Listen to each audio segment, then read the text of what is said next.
I'm Emily. I'm the brand development manager for the Glasgow distillery. I've been working with the company for about 4 years, like I said. When I first started, we only had the Macro Gin range. So we do a range of gin, whiskey, vodka and rum. So we're quite expansive. And yeah, we had just Macro Gin when I started. So I've kind of grown with the brands and kind of developed my knowledge and taste for different spirits along the way. Nice. I worked before the pandemic. I worked predominantly in the on-trade. So bringing all of our brands to pubs, events, restaurants, bars, that kind of thing. We hosted a lot of interactive cocktail sessions, but in person, not just in a tasting room. And yeah, that was kind of my main role. Obviously, we had to adapt that slightly when pubs and hospitality kind of closed down. I focused a lot more on the off-trade, a lot more online retailers, that kind of thing. And just kind of got stuck in and brushed up my knowledge on everything that we're doing here in the distillery. It gave me a lot of opportunity to spend more time in the distillery with the distillers, kind of learning a bit more about the production and what we're doing here. So it's been good, but obviously dreadful at the same time. So, but yeah, I'm kind of working my way back to on-trade at the moment, but still with a focus on virtual tastings. Yeah, I think that's something that's not going to disappear. You know, I think in that's what Jasmine and I were just talking about. You know, it's something that you can see happening and it's a good tool. It's a good use of time as well. And obviously, yeah, and there's obviously quite a reach out there until such a time as things are really back to normal. But I think things like this will then carry on, and it's great just to connect and to be able to have that kind of connection. We had quite an interesting project over the Christmas period, obviously, because no one was getting a Christmas night out. So we brought online Christmas parties as an option. So we basically put together a cocktail box with using 4 of our spirits, sent it out with some snacks and party hats, and then I would host it with a quiz and some fun. And I literally went on about 20 Christmas parties last year. So if it comes to it again, I'll do it again. But I'm hoping. Yeah, you never know. You never know. I mean, there might be just a desire for that anyway. There could be that. It's this. We'll have to wait and see. Eh? We'll definitely put the feelers out. But the distillery itself. Actually, I'll hand over to Alex quickly, do a quick intro with Alex, and then I'll talk to you a bit about the distillery. Brilliant. Yep. So I'm Alex. I'm a senior distiller here at Glasgow Distillery, and I created the Banditti recipe.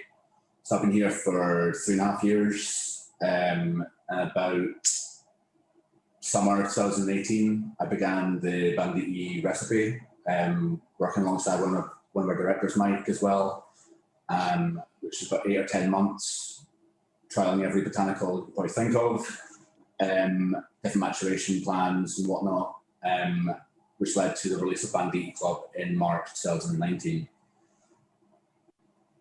We'll probably get on to a bit more about Banditti specifically slightly later, but just a quick synopsis of who we are. So we're based out in Hillington. We're the Glasgow distillery.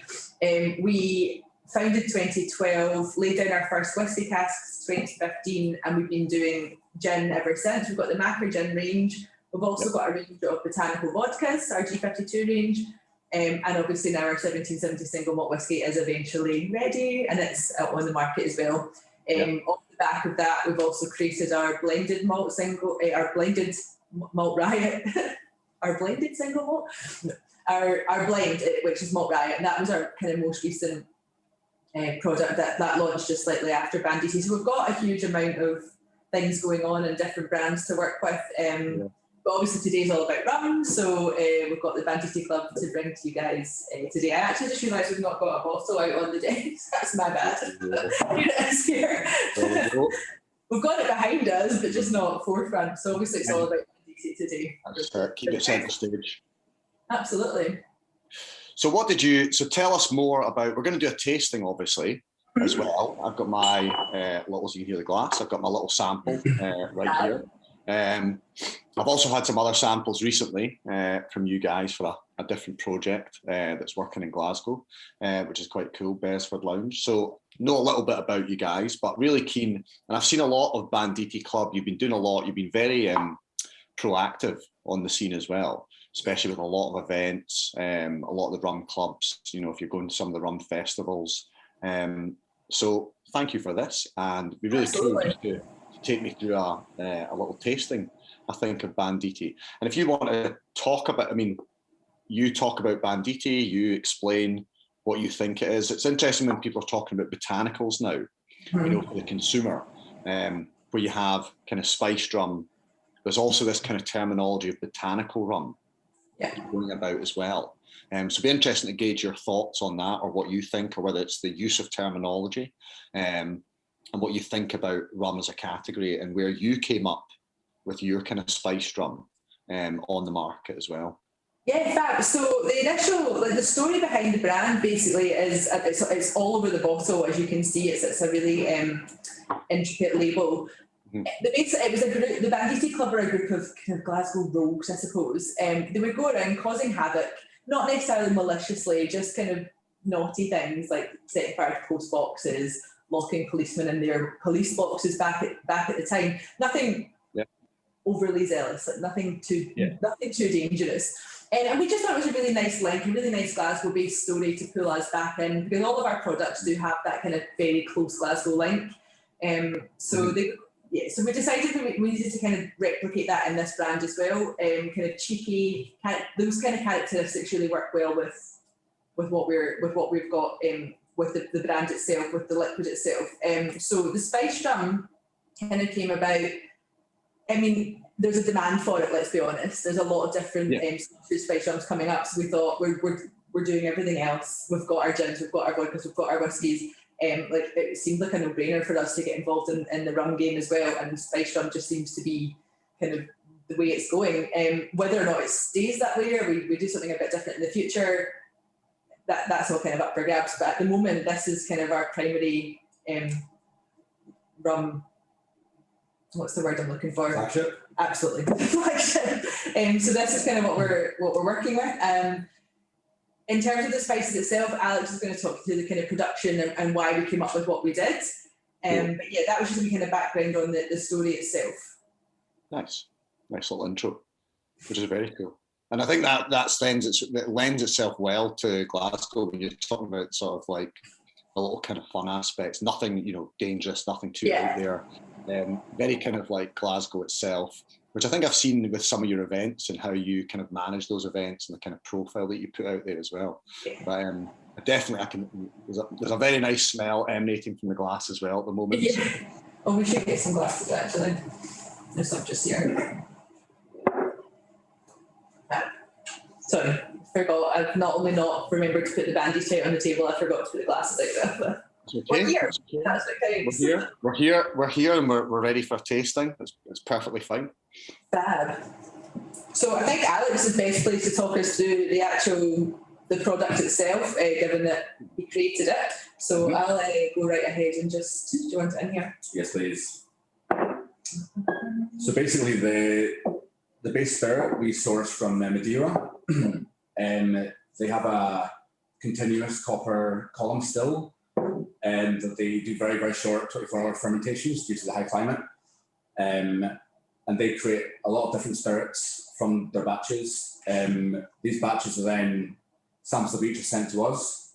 Myself and our director Mike, we do a sensory on all of these samples. We choose the ones that we think fit our profile the best. Okay. The rum arrives here. We fill into heavy charred American virgin oak from Kelvin Cooperage in the US at 60% ABV. That's then in there for a year and a half. And in that time, we're doing a lot of sensories on how the casks are doing, how they're getting on. Once they've got to a point where we think that they're good to go, we'll get the casks back from the warehouse and commence the spicing.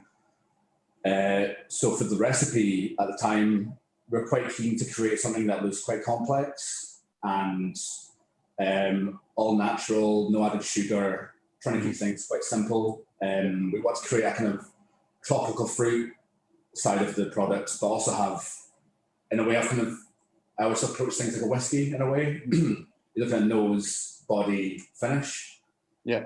So from the nose, you're already getting the kind of the tropical fruits, the pineapple and the orange. You can get a bit of spice, which has come from the cask as well as the spices that are added in.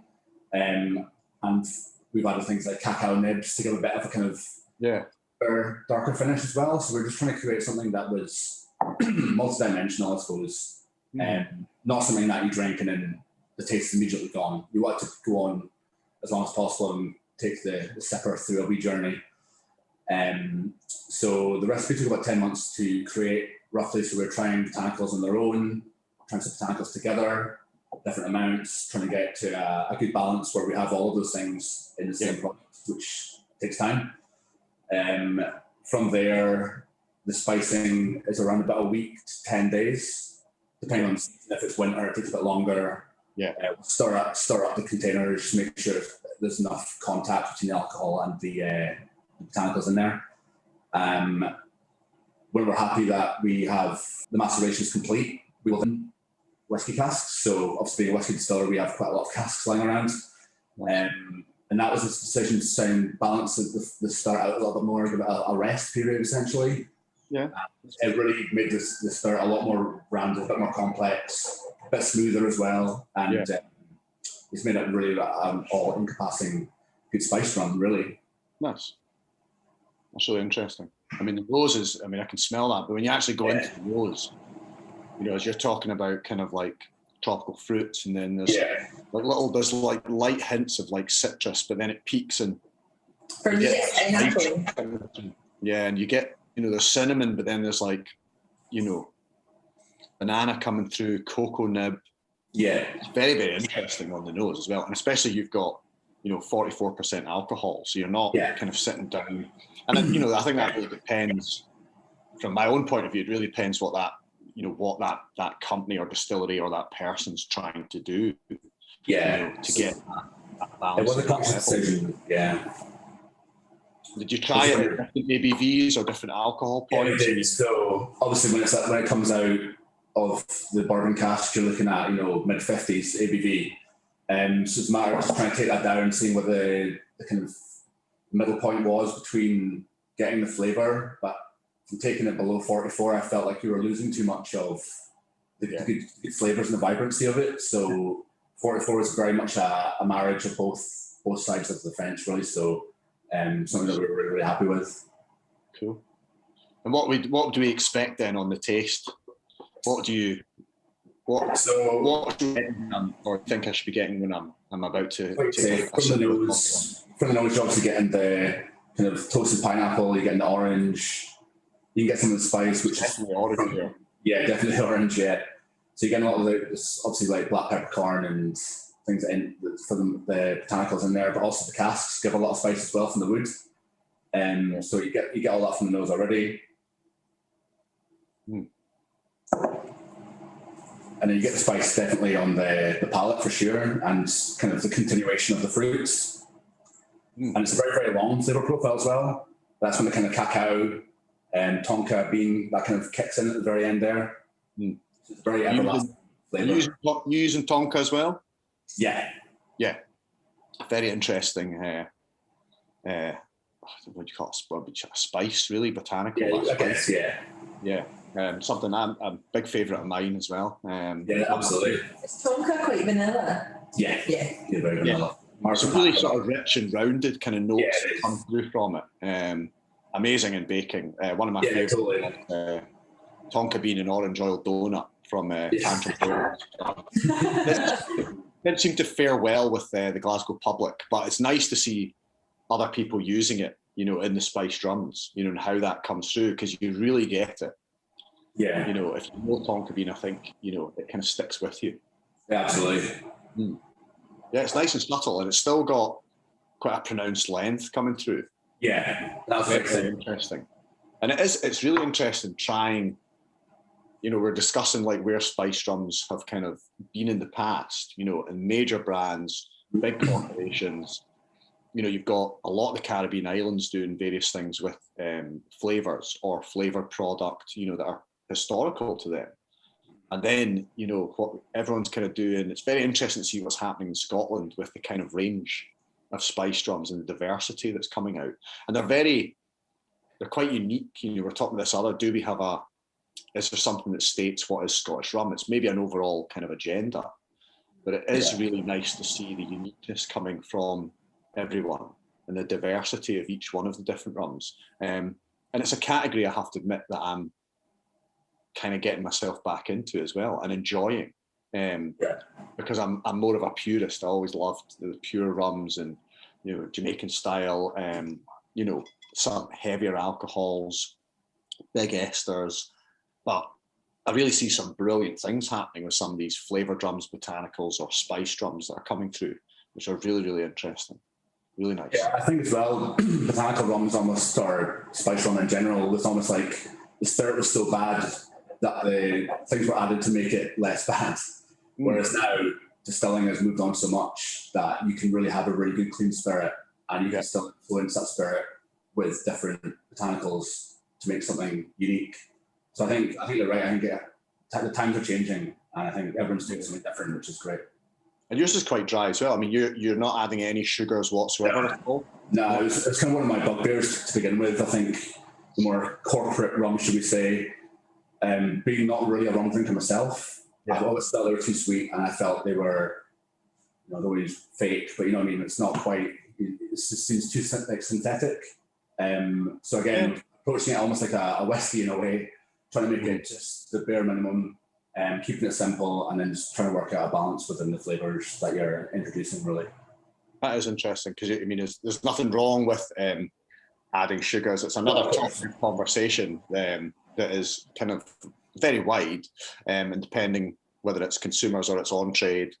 And I think it really depends. I think it's nice to see innovation coming through from different uses of, you know, sweeteners, if there's a, you know, something more natural, or the use of, you know, caramel colorants, which is still, you know, acceptable in many rum producing countries, and it depends just what they're using. So there's a lot out there that's for thought, and I think for wider discussion as well, and it's that kind of educating people. But I think it's really interesting to see what all the Scottish producers are doing, you know, and what Scotland's trying to achieve, you know, moving forward, when we're probably used to a lot of very kind of sweetened commercial drinks, you know, way back in the day, and even, you know, carbonated soft drinks. You know, we have a bit of a sweet tooth, and it's nice to see that. It's nice to see this very interesting range of profiles of rums that are coming through, which is really. I think what's a bit different about ours in Scotland at the moment is it's a rum agricole style, so it's first pressed sugar cane and it's pressed and distilled within 24 hours. So it is that. I mean, that in itself will be enough sweetness that you'll need without adding anything else to it. So that just kind of keeps us, you know, we always like to do things a little bit different and a little bit more natural. So that kind of keeps us on that level with the rest of our brands as well, kind of no added sugar, no added flavourings, no added colourings, that kind of thing. So to get what we have without doing that, I think is pretty key. Pretty good. Very interesting. Thank you very much. I think it's really nice, very complex. You know, there's a range. I mean, the aromas coming off the nose are really nice. You know, you can sit there, and that's one of the things I think I love. Sometimes you can sit there and just nose a spirit, you know, and actually enjoy it. You know, and you're still, you know, sipping it, but you sit there with the aromas and you're like, wow. And there's memory association, you know, but you're also just enjoying what's there in front of you. Very kind of like primal, but very nice. And, you know, let's say it's still sitting in the back of your tongue there. Coming through. Really interesting. What do you think is the next stage for Banditti? Well, there are a good couple of things we're currently working on, which are very different to this. So different maturations, different ideas. We're hoping to get a good couple of them out this year. Okay, so watch this space. Watch this space. Interesting. What are your thoughts on? I mean, you've thought about, you know, actually produce, because you've obviously distillers. You know, have you thought about your own rum, you know, from scratch? Is that a possibility? It's not out with the realms of possibility. We could. We obviously make a whiskey, we make a vodka, we make a gin. Like we could ship over molasses and make a rum. Like we could. But it would involve potentially another still if you're going to be using molasses. It's definitely not out with the realms of possibility, but it's not something. Right now, all of our products are solely based on how high a quality we can produce. And for us to get the best possible quality rum, you're looking at sugarcane first press instead of using the molasses. And it's just our own personal preference. So this is how we decided we were going to do it, how we would get the possible, like, to sit among our whiskies and our gins and our vodkas. This is how you get the best possible quality in terms of freshness. Nice. But I mean, never say never. We do. Yeah. We literally distill everything else. So I mean, never say never. But I think it's not on the immediate plans. Yeah, I think that's the good. This is what excites me about rum as well. You know, it's definitely going in a, you know, well, maybe for Scotland, there's a kind of new direction. You know, overall the category is changing as well, especially with a lot of the Caribbean producers. And how they're looking at their product and how things are moving forward. But then that's the fun of rum. It's such a big open category. You know, there's something for everyone. And I suppose that's interesting. I see you've got some Fever Tree mixers up there. So I mean, it's definitely, you know, you could sit and sip rum. You know, you could have it on ice. What other suggestions would you have for people drinking Banditti?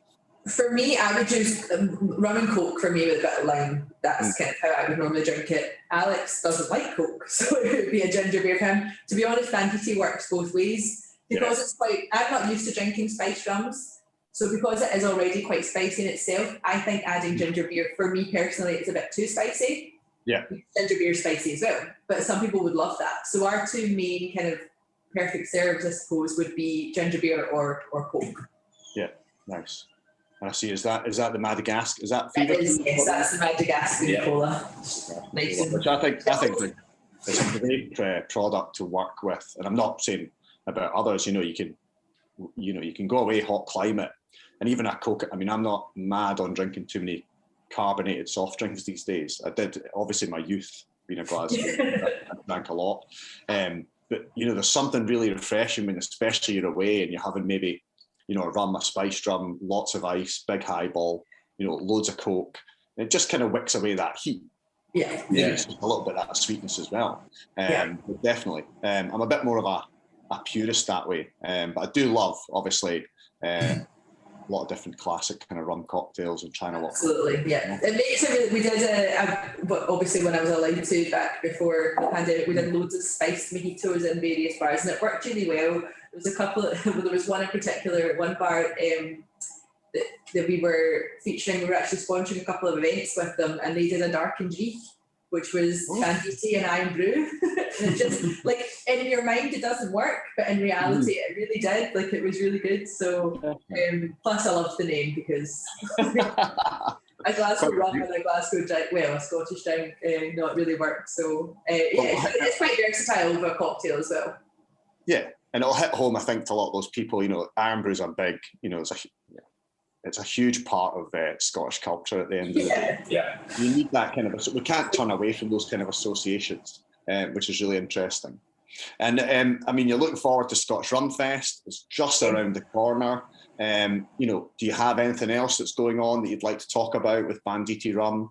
With Banditti, unfortunately, we are kind of still in the first stages of our next Banditti based news, so we can't talk too much about it because that will be coming. But we're putting some energy behind it now that the pubs are opening again and like the world's opening again. So you will be seeing a lot more of it kind of going forward. But in terms of the Banditti family, that's still under wraps. Hopefully that's next year. We'll have something to tell you. Yeah. So stay tuned then. Is that what it took 10 months to make this one. Yeah, no, come on. So, I mean, if anyone wants to follow you, you're a Glasgow Distiller Company. Is that right? Glasgow Distillery Company, or you can follow us at Banditti Club Rum as well. Brilliant.